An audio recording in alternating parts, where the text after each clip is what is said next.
Keep women out of this goddamn sport. You're fucking it up. Oi, mate, have you heard of the breakdancer called Raygun? Okay guys, an important part about being a performer is being able to express yourself through movement, being able to move your body to convey a message, to get something across.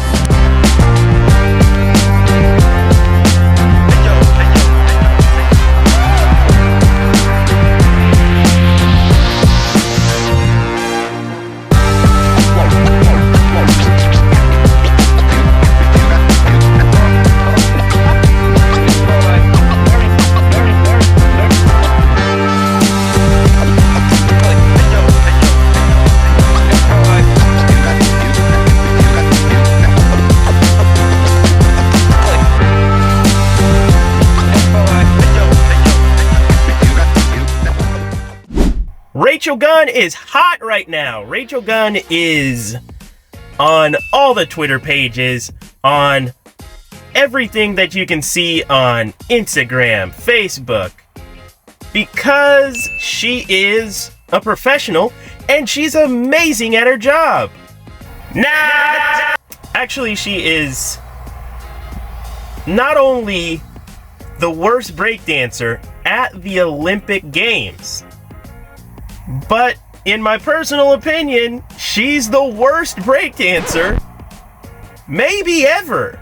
Right now, the internet is collectively roasting the hell out of this performance by Australian breakdancer Raygun, or Rachel Gunn, at the Olympics this year. But what you might not know is that this breakdancing is actually one of the lesser of Rachel's crimes, because Rachel Gunn basically cheated her way into the Olympics by stepping on the backs of more talented but underprivileged minorities and by receiving potent and blatantly biased benefits from her husband, the coach of the Australian breakdancing team. According to other undersigned breakdancers, Gunn and her husband organized their own governing body for breakdancing in Australia, then proceeded to deny funding to competing breakdancers, including the NTU Long Boys, a group of extremely talented but underprivileged youths in the Northern Territory. On top of all of that, Gunn only ever held one qualifying tournament, making her oversight of Australian breakdancing highly restrictive at best and fixed from the start at worst. And that's where people are starting to get suspicious, because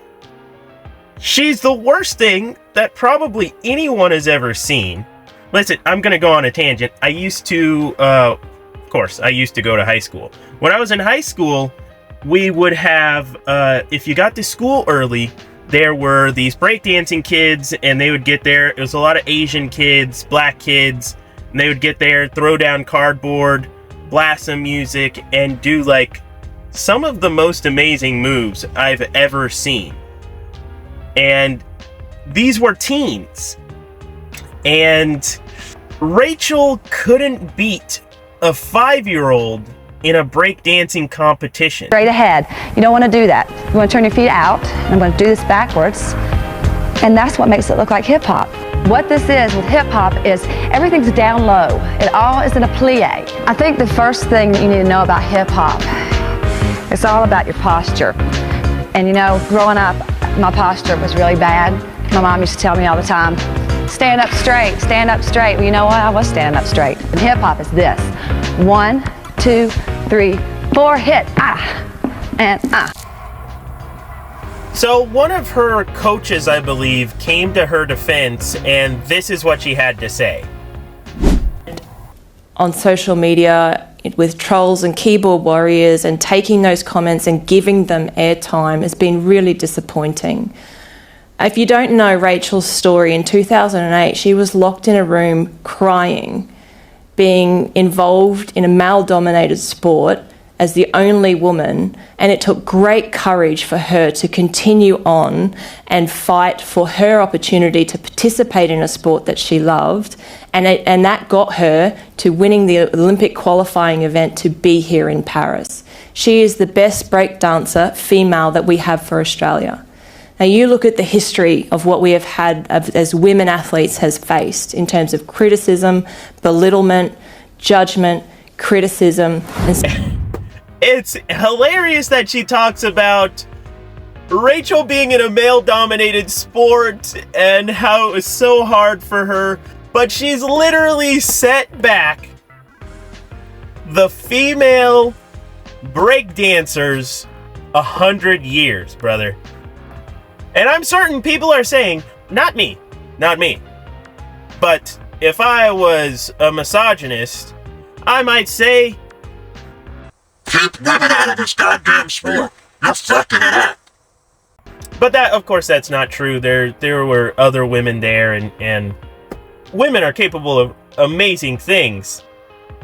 Just not this woman. I fully came into this video expecting to be able to roast the fuck out of her for cheating and being super shitty at dancing. And after a little bit of research, unfortunately, this is not true.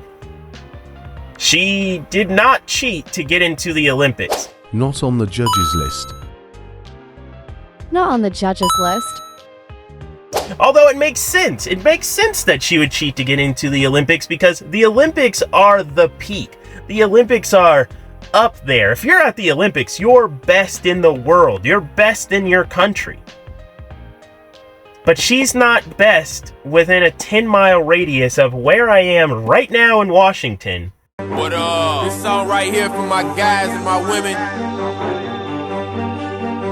Let's get in that money. Get it. One way or another. It don't matter. It's grinding